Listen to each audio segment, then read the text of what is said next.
Le Vendée Globe, ce n'est pas que la voile et ce n'est pas que les skippers, c'est aussi une source d'inspiration en tout cas pour Joël Muello, un amoureux de la mer. Si la navigation est l'art d'évoluer sur les flots, cet artiste transforme les vestiges des vagues et donne nouvelle vie aux bâtons brisés à travers sa nouvelle expression bois flotté. Un reportage d'Evan Breillet et Tristan Mahé. Non loin de la 10e édition du Vendée Globe, Joël Muello, ancien professeur d'art appliqué, consacre son temps à ses tableaux et aux rencontres.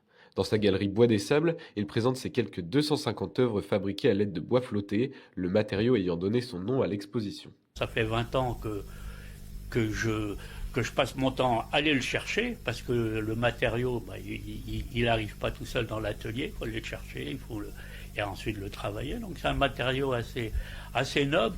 Et tout ce qui est bois de couleur, ce sont des bouts de bateau, notamment.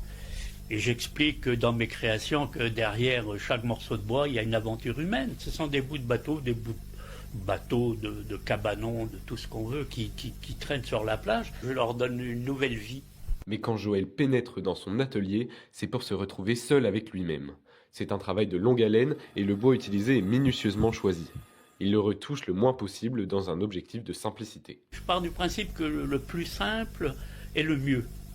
Les anglo-saxons disent « less is more ». Le moins est le mieux. C'est très simple, ce sont que des petits bouts de bois assemblés. Un morceau de bois, il part tout seul quelquefois. Et qui dit sable d'Olonne dit Vendée Globe, c'est d'ailleurs l'âme de l'exposition de Joël, passionné par l'événement depuis son enfance. L'artiste navigue entre paysages maritimes, voiliers et de nombreuses autres créations en tout genre. En fait, je les ai tous faits, les Vendée Globe.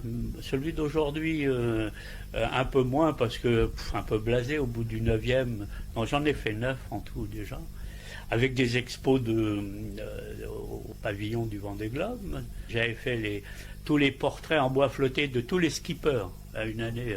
Donc j'avais un succès d'estime marrant, quoi. Après avoir participé à une centaine d'expositions, Joël souhaite continuer d'exposer ses productions pour le plus grand bonheur des férus d'art et de la mer. Le journal se termine, mais ce n'est pas la fin du Vendée Globe. Bon courage à tous les skippers encore en lice et restez connectés sur ADN.